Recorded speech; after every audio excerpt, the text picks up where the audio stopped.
Okay, so in the previous class, we had seen about a little bit about the electric arc welding. Okay, so we'll continue with that, right? So yes, so coming back to this, so this is how a partial representation for the electric arc welding, where this is the electrode which will be connected to the negative terminal, right? The metal that is to be joined will be connected to a positive terminal, right? Okay, so this metal, this electrode is going to be made up of a wire, okay, or a rod. Okay, since it's going to be the arc welding, usually it will be made up of iron itself. The rod will be made up of iron, covered surrounding this rod entirely by a flux material. Okay, right? And this base metal will be first cleaned so that the oil and other contaminants, dirt, everything is being removed. And in the place where we have to weld, this is going to be moved upon. Now, the next thing is that when these positive and negative terminals are given and when this electrode is brought very close to the surface of the base metal, okay, there is only a small gap which you can see here. The electrode does not touch the base metal at all.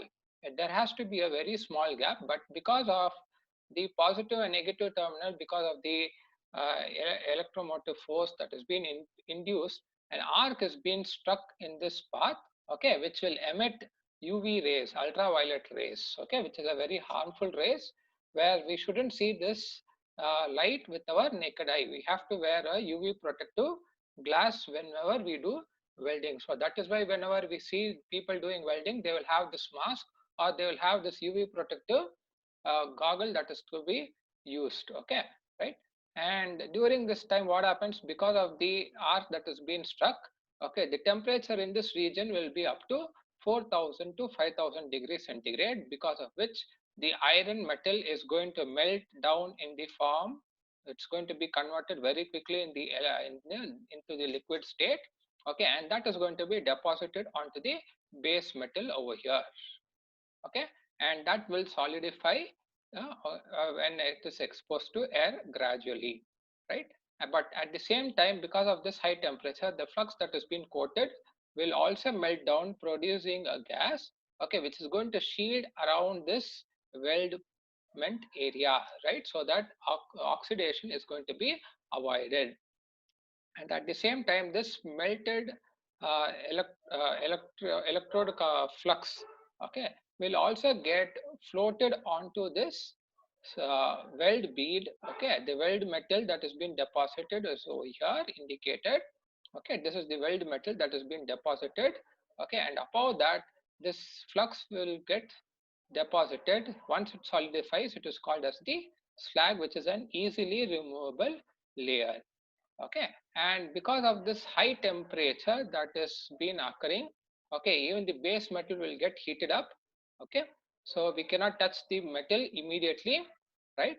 And because of this, wherever the welding has taken place, just below that there will be one layer which is actually previously is a part of the base metal itself, okay. But after welding, only in that particular zone, its microstructure would have changed. We would have seen some places, whenever we heat it up, whenever we heat any metal, we can see, say for example, for our simple understanding, there'll be one small layer, okay, below that heated region with some bluish uh, uh, with some bluish color, okay, where when we keep it on in light, okay, only in that particular region we can see that a different shade when compared to the other region of the metal, okay. That is what we can indicate as of being, for a simple understanding, as the heat affected zone, because the grain structure in this particular region would have changed when compared to the other regions of the parent metal or the base metal, okay. The grain structure,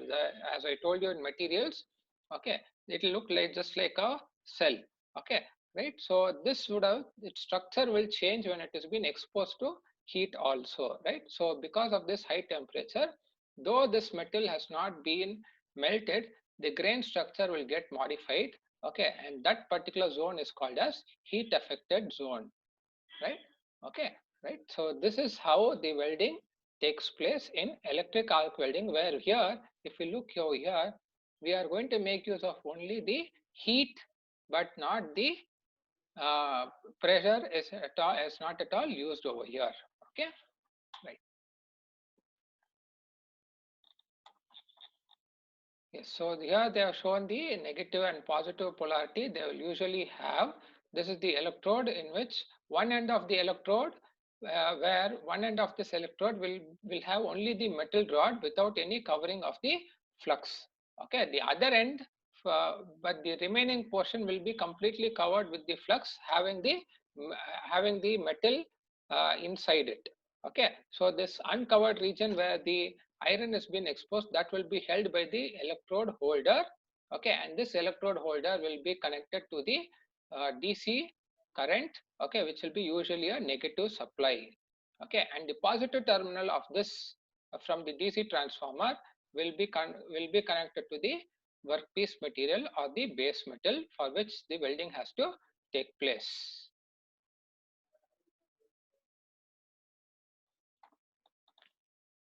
Right.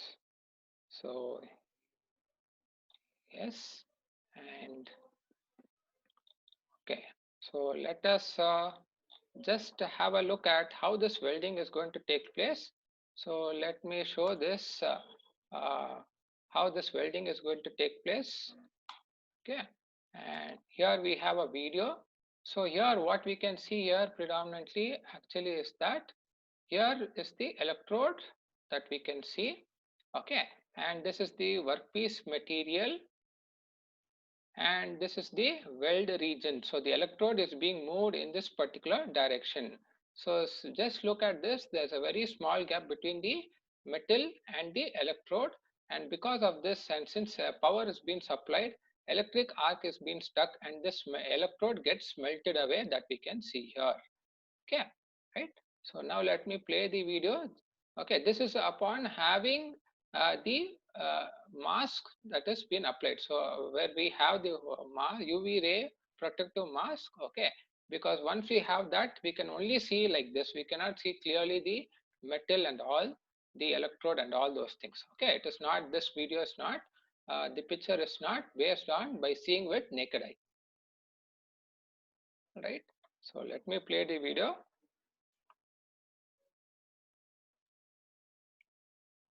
So just observe here carefully. The electrode does not touch the base metal at all. Okay, so once it is been welded, okay, and this is how it appears. This is for a T joint where they have welded in this particular corner from one end to the other end. So once after immediately the welding is over, it will be initially in the red hot state and will get cooled down gradually at atmospheric temperature, right? And now what we see here is not exactly the weld. Actually, this is the top layer consists of the slag. The slag is a light material which will float above the welded portion. So this slag has to be removed after welding, right? So that can be used by making use of a chipping hammer and all those things. So where they will just chip it on this welded portion so that this slag has been removed, right?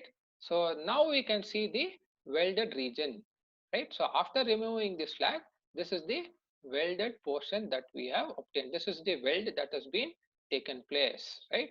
Okay, this is one base material, this is another base material where it has been joined on this particular region, right? So actually the welding, any type of welding should always take place uh, at uh, at a very slow constant speed.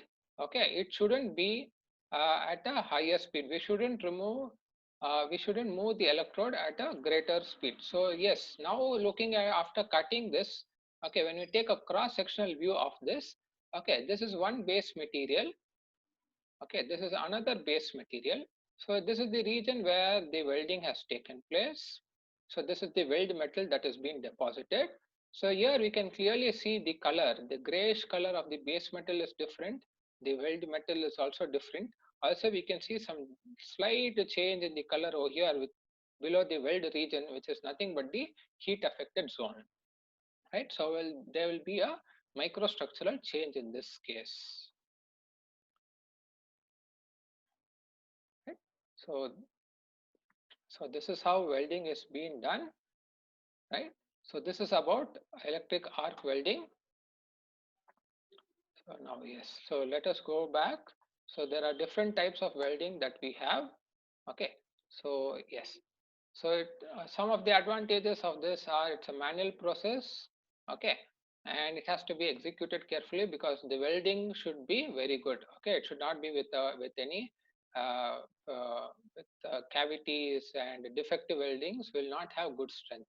Okay, so yes, it produces a strong and sound ductile welds, less buckling. Okay, then satisfactory welds will have produced in heavy and as well as in light sections. Low cost process, the process is not costlier. Okay, excellent joint properties. So once it is being joined, they will not get ripped apart. It's not that easy at all. Okay, low accuracy in setting up is required. Okay, doesn't require too much of accuracy. So the disadvantages, it's a manual process. So we need to have a skilled operator for good results.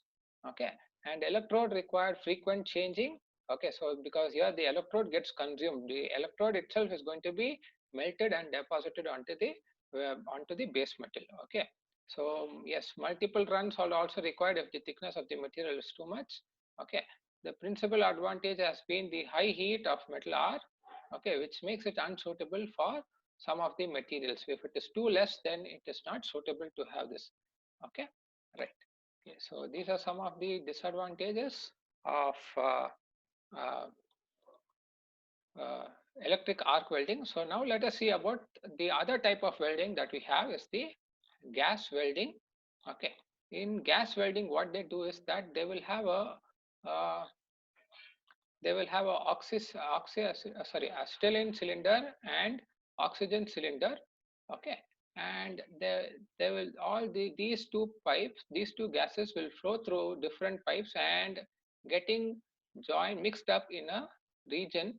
Okay, where the holder will have a knob over here, and also at the tip there will be a nozzle, right? So where with this knob we can control the oxygen and acetylene percentage, which has to be mixed up in this torch. Okay, right? So yes, so here we have studied. So we are in this case, by mixing of this, we can, by these two gases we can have different varieties. So one of them is the neutral flame, the other one is the oxidizing flame, and the third one is the carburizing flame, right? Okay, so the neutral flame, when oxygen and acetylene gases are supplied in equal volumes. Okay, so that we get a neutral flame. So the flame will appear once it is coming out of the torch. Okay, at the tip of the torch you can see an outer blue film with a small inner cone which will be usually very bright white in color, whose temperature will be at about 3200 degrees centigrade. Okay, and this is used for common weldings, which will have a sound welding where we don't need to change any type of the properties of the material. So in that case, we will use this type of flame. So the other thing, when we adjust the knob, that is, we can vary the percentage of acetylene and oxygen. So now in this case, we want to have the reducing flame or the carburizing flame. So in this case, what happens is that we are going to have more amount of acetylene to be passed with lesser amount of oxygen. Okay, so this is used for in ferrous materials to make the weld very hard and brittle also. There are certain cases where we want to change the properties onto the weld region. Okay, so where we want it to be very hard and not to be soft enough. So in that case, we'll have to use a carburizing flame, because the reason is that there will be more amount of carbon present in this flame, and this carbon will get deposited onto the weld region. So as we have studied in the ferrous metals, when carbon has been included into it, it becomes more hard and brittle. So because of that reason, so that making use of that principle only, we are going to make use of this carburizing flame so that the weld is going to be very hard enough, right? So here this type of flame will be at about 2900 degrees centigrade, which will have three layers, one inner white cone, okay, an intermediate flare, and then the blue color region, right? So this will be used only when you want to harden the material. Okay, right? So only in those cases we will use this. Yes, the next one is about the oxidizing flame. Okay, in this case, we will have more amount of oxygen content, but lesser amount of acetylene content mixing up to form the flame, right? So that will be something like this, once again at about 3300 degrees centigrade, right? But for this is only the flame that has been introduced. But for this, we have to make use of, if we have the weld material to be here,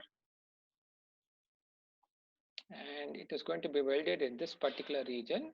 So we have to include a additional filler material for this, because this metal, this filler rod is nothing but the electrode which has to be melted in this weld region and form the weld zone over here. So we need to have in one hand the torch and in the other hand this filler material. Okay, so this is another way of having the weldings to be carried out. Okay, yes, so these are portable, easily used again, but we need a skilled labor also. Large variety of metal can be welded. In electric arc welding, it is majorly meant only for ferrous materials, generally of low carbon steel and medium carbon steel iron. Okay, low carbon iron, medium carbon iron and all, but not for different other forms of iron or aluminum, zinc and all. No, it is not possible in electric arc welding. Electric arc welding is meant only for iron material only, right? Okay, so these are also when compared to this gas welding, they are also reasonably less cost. They are not too costlier. Okay. Compared to electric arc weld, it provides greater flexibility with respect to the heat impact and cooling rates, because we can adjust over here the amount of heat that has to be produced. Okay. So here also first thing we need the high temperature flame from the handle is too dangerous. So we have to carefully handle this because it is very dangerous, very high flammable contents are there. Okay, gases are being used. Okay, much slower than electric arc welding. So this has to be moved along the weld line at a very slower pace. Highly skilled operators are also required. Okay, right? Yes, these are some of the disadvantages that we have with the gas welding. Okay, so the next type of welding is called as the TIG welding, meaning tungsten inert gas welding. Tungsten inert gas welding, right? Okay, so this tungsten gas welding, what happens is that inside the electrode itself, okay, inside the electrode, this is made up of a tungsten material, a sharp, tiny rod having a very sharp tip over here. Okay, and there is provision for the inert gas to be directly let into this torch itself, inside this electrode itself. Okay, and there will be a negative polarity given to this. Okay, and a positive polarity over here, and there will be a filler material that will be introduced over here. So once this electrode is being, the holder is being brought nearer to the workpiece, right? Because of the power supply, okay, arc is being produced and inert gas is there, which is going to combine and produce this flame, okay, at this tip, okay. And when we introduce this filler material at this region, this filler material is going to be melted and it is going to be deposited onto the base metal or onto the weld region that we can see here, right? So this is about the TIG welding, but in this case, this particular electrode is made out of tungsten, which is non-consumable. They will not melt down. Okay, but we have to make use of a additional filler material. Okay, this is with respect to the TIG welding. Okay, right, and then we have another one called as the MIG welding. So very similar to TIG welding only. Okay, very similar to TIG welding only. Okay, so there will be one power supply, usually the negative to the electrode and the positive to the workpiece material, right? And in this case, inside the holder, okay, inert gas, there's a provision for the inert gas to be pushed in.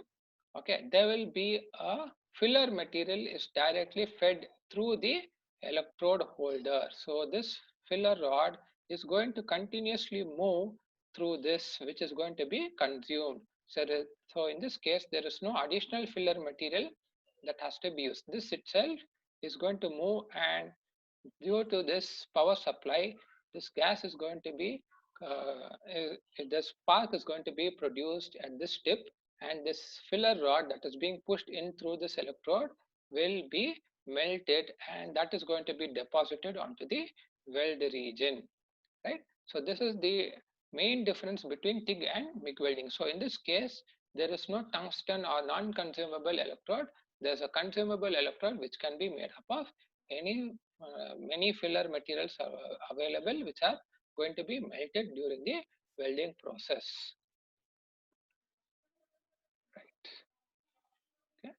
So yes, so this is about the uh, MIG welding. So let us go to the video. Let me show about the video related to the uh, MIG welding. Okay, so yes.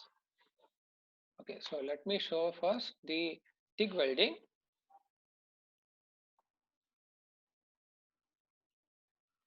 Right. So tungsten. So yes, here usually this is the transformer in all the welding process. Okay, let it be electric arc welding or MIG welding or TIG welding. There will be a transformer which will usually supply a DC current. Okay, so one of the wire will be going to this electrode holder, and since this is a TIG welding, okay, the inert gas is being carried to the electrode holder here. So here we have the base material where it has to be welded. Okay,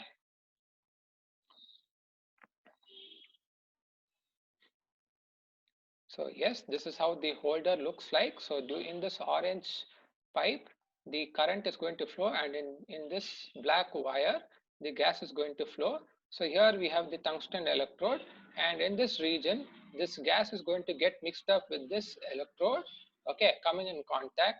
And once it has been brought nearer to the uh, workpiece material, the it's going to produce the arc. Okay, so here we have the usually inert gases such as argon will be used, and many different types of filler materials also used, which will be held by the operator in the other hand. So here we can see clearly the inert gas coming in, trying to exit out of the electrode holder. So since there is current being produced, okay, it produces the arc that is going to be used, which will be usually in the plasma states. So highly energized gases are going to be used over here. Okay, and because of this, high temperature is going to be produced. Okay, very short arc length. Okay, so we have to have a very skilled person to do this welding. So here we can see the filler material that has been brought very close to this tip, so that this heat is going to be transferred to this this filler material, so that will be melted. Okay, and so here we have, since it's a very dark region, here we have the base metal that is below, filler material in between, and then the electrode holder. Right, so in this case, both the electrode and the filler material has to be moved along the weld line. Right? So yes, so there's a very small gap, 1.5 to 3 gap only we have to maintain. So this is the weld line. So now when during welding process, just this gap has to be maintained, 1.5 to 3 not more than that or not very close, otherwise it will stick to the base material. So during this process, the electrode holder and filler material both have to be moved along this line at a constant speed, which is very slow speed. Okay, very constantly we have to move, otherwise we will not get a good weld.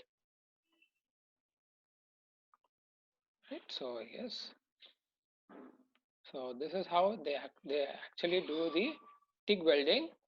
Okay,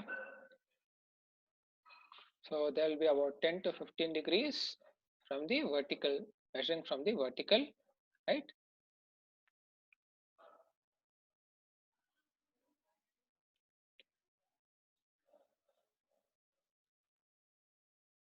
Okay, let me show you one actual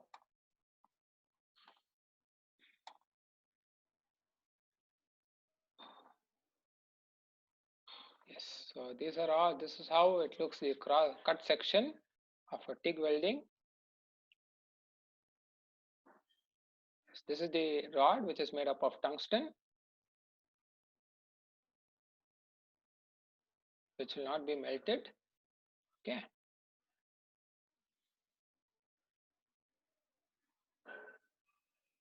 Yes, there are so many other parts inside this holder. So we can adjust the length of this, the sharp tip at what length it has to be there. Yes, we can adjust it to a certain extent, and this is the region where this inert gas is going to mix with this. So during this time, this arc is going to be stuck, right?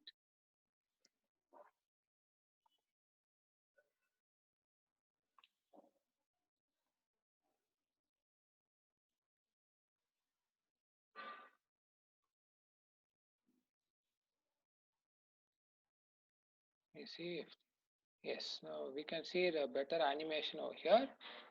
So this is the electrode, the tungsten tip is over here, and this is the filler material. And this line, what you can see is the weld line, and this portion is already welded, and the filler material is already been deposited.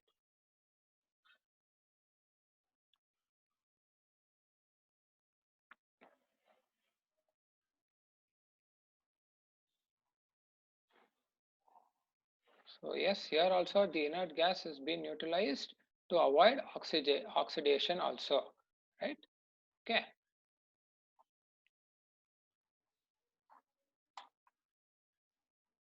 Right. So let me stop here for today and let us continue in the next class.